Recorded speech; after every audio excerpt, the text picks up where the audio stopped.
নমো ভগবতে বাসুদেবায়। বন্ধুরা, আজ 12ই ভাদ্র 29শে আগস্ট বৃহস্পতিবার। আজকের দিনে অনেকেই এই ভাদ্র মাসের কৃষ্ণপক্ষের একাদশী অজা বা অন্নদা একাদশী ব্রত পালন করছেন।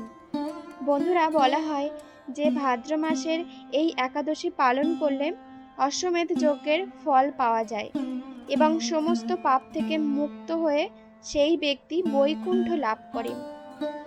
বন্ধুরা, আপনারা সকলে নিশ্চয় জানেন একাদশী ব্রত বা যে কোনো ব্রত তখনই সম্পন্ন হয় যখন সেই ব্রতের ব্রত কথা শ্রবণ করা হয়। তাই বন্ধুরা, আজ অবশ্যই এই অন্নদা একাদশী ব্রত কথা একবার হলেও শ্রবণ করুন। তাহলে বন্ধুরা, শুরু করছি অন্নদা একাদশীর ব্রত কথা।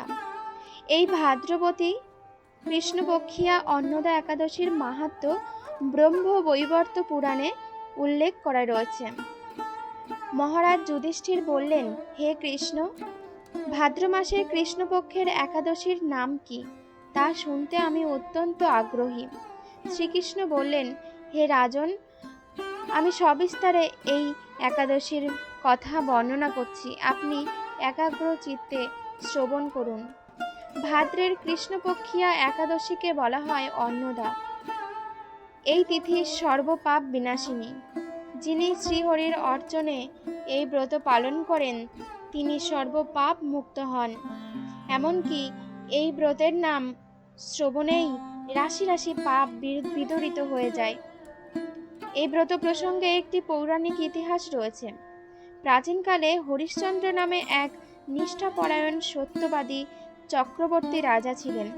পূর্ব কর্মফল ও প্রতিজ্ঞার সত্যতা রক্ষায় তিনি রাজ্যভ্রষ্ট হন। অবস্থা এমন হলো যে তিনি নিজের স্ত্রী পুত্র এবং অবশেষে নিজেকেও পর্যন্ত বিক্রি করতে বাধ্য হলেন। হে রাজন, এই পুণ্যবান রাজা চণ্ডালের দাসত্ব স্বীকার করেও সত্য রক্ষার্থে দৃঢ় নিষ্ঠা প্রদর্শন করেছিলেন। তিনি শ্মশানে মৃত ব্যক্তির বস্ত্র কর রূপে গ্রহণ করতেন। এইভাবে তার বহু বছর কেটে গেল। দুঃখ সাগরে নিমজ্জিত হয়ে কি করি, কোথায় যাই, কিভাবে এই দুর্দশা থেকে উদ্ধার পাই, এই চিন্তায় তিনি দিন রাত্রি বিভোর হলেন। এমন সময় দৈবক্রমে পরদুঃখ দুঃখী গৌতম ঋষি রাজার কাছে এলেন। রাজা মুনিকে দর্শন করে ভক্তি ভরে প্রণাম করলেন। করজোড়ে তার সামনে দাঁড়িয়ে একে একে নিজের সমস্ত কথা জানালেন। রাজার দুঃখের কথা শুনে মুনিবর বিস্ময়াপন্ন হলেন।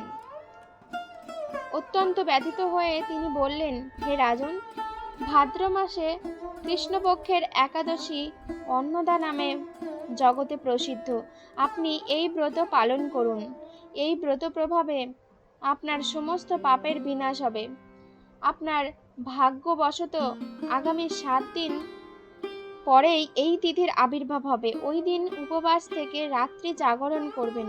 এইভাবে ব্রত উদযাপনে আপনার সমস্ত পাপ ক্ষয় হবে।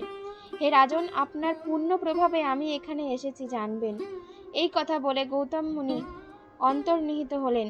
ঋষিবরের উপদেশ মতো তিনি শ্রদ্ধা সহকারে সেই ব্রত পালন করলেন। তার ফলে তার সমস্ত পাপ দূর হলো।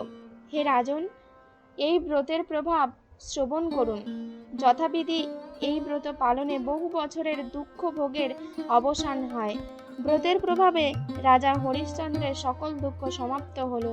পুনরায় তিনি স্ত্রীকে ফিরে পেলেন এবং তার মৃত পুত্র জীবিত হলো। আকাশ থেকে দেবগণ দুন্দুভি বাদ্য ও পুষ্প বর্ষণ করতে লাগলেন। নিষ্কণ্টক রাজ্য সুখ ভোগ করে অবশেষে আত্মীয় স্বজন ও নগরবাসী সহ স্বর্গে গমন করলেন। যে মানুষ নিষ্ঠা সহকারে এই ব্রত পালন করেন তিনি শ্রীহরি চরণে ভক্তি লাভ করে অবশেষে দিব্য ধামে গমন করেন। এই ব্রতের মাহাত্ম্য পাঠ ও শ্রবণে অশ্বমেধ যজ্ঞ ফল লাভ হয়।